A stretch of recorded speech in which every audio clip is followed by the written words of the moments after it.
As Carl said, my name is Steve McKenna. I am on the board of directors of a group called Grandparents for Kids. And our goal is to energize just 1% of the 700,000 grandparents in America to get engaged to protect their grandkids' education. I'm also a father and a lawyer. Now, I'm not a family law lawyer, although I've dabbled in family law at times in my career, which is a big part of the reason I am not a family law lawyer. I stay out of those courts because they're a mess. Isn't it crazy that we need a rally to support men and families? Men and families are supposed to be strong. They're supposed to be steadfast and persevering. But ladies and gentlemen, that's why they're under attack. That's why they're attacking them. We live in an upside-down world where the people in charge of this state, of our schools, and of everything, if we let them get their way, tell us that men are toxic.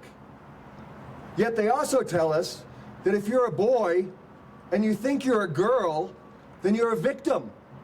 In which case, you have the right, if you want, to compete against girls in athletics, or even to shower or share a bed with them. That's what they're telling us. The attacks on men and boys are myriad. The Obama and Biden administration revised the Title IX protections to remove protection from young men accused of sexual assault in colleges. What they've done is they've created an unjust system of justice. Family court, you've heard about, and you'll hear more about what goes on in family court. It is an abomination, and it is by all means biased against the men, against fathers, and indeed against families and keeping them together, which is what 9 out of 10 of these kids, probably 99 out of 100 of them, need much more than their interference. Now, as progressive politicians in states like Colorado push towards more government control of our lives, men and families are an obstacle to that. As I mentioned, I'm with a group called Grandparents for Kids. One of the things our volunteers do is they do story hours for young kids at schools or at libraries. And in September, we were going to read a book. Some of our volunteers were going to read a book at a public library by Kevin Sorbo, who you might know. He was an actor, he's an activist, a strong Christian. His book was called The Test of Lionhood. And this is a children's book that tells the story of a young cub who has a sick sister and has to climb the mountain against many perils and obstacles and find the cure on top of this mountain in a flower and bring it back to save her life. We were going to have a Douglas County sheriff read this book, accompanied by a member of the K-9 unit. The kids were very excited. But then the Douglas County Sheriff's Office got a letter from a group called Freedom from Religion. Kind of sounds like a cult they escaped from, a religious cult that they escaped from, right? But no, these people actually believe that a public official cannot read a children's book with a theme of bravery because that bravery has religious undertones, that theme, that value, that virtue. Fortunately for us, the sheriff down in Douglas County, Darren Weekly, didn't back down to this. He is no coward. He stepped in for that deputy who he didn't want to have to take any flack, and he read the book to the kids who loved it. And by the way, I saw Darren Weekly on the news this morning with the biggest fentanyl and other drug bust in Colorado history, just down in Douglas County last week.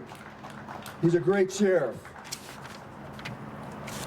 Now, I tell this story about the book and the pushback that we got, not to compare it with the obstacles that fathers and families face in our courts, but rather, I tell it to point out that these progressive ideologies are willing to go after grandparents reading a children's book to kids. If they're going to do that, their thirst for who and what to control knows no limits. But ladies and gentlemen, there are some good signs on the horizon. Recently, a Muslim, a Catholic, and a Ukrainian Orthodox Christian walked into the United States Supreme Court. They walked out with a decision saying that their school district could not deny them the right to opt their elementary school children out of gender ideology lessons. Yeah, that was a big win. It's a big win, and it's going to have big repercussions. Now, the funny thing about this case, the irony of it, is the school, initially when it brought this gender ideology lessons to the classes, they had an opt-out policy, and they provided parental notification. But what happened was, so many parents said, no, don't push this indoctrination on our kids, opt them out, that the school didn't know what to do. So, do you think they reconsidered whether this was a good idea that the parents were pushing back against? Hell no.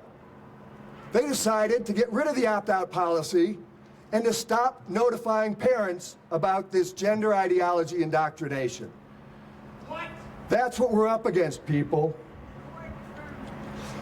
So thank you for being here. It is very important that we stand up for men, for all men. It's important that we stand up for families, for all families. And it's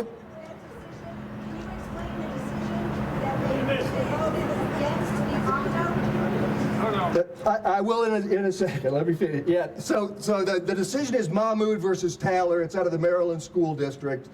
And basically the Supreme Court said, as the Supreme Court has said for hundreds of years, that parents have the right to oversee their children's upbringing.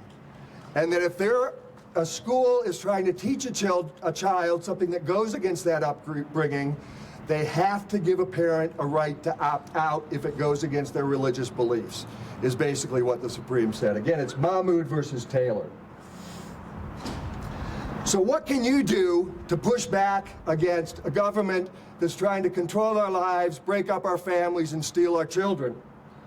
Well, what you can do is you can share these stories with your families and your friends.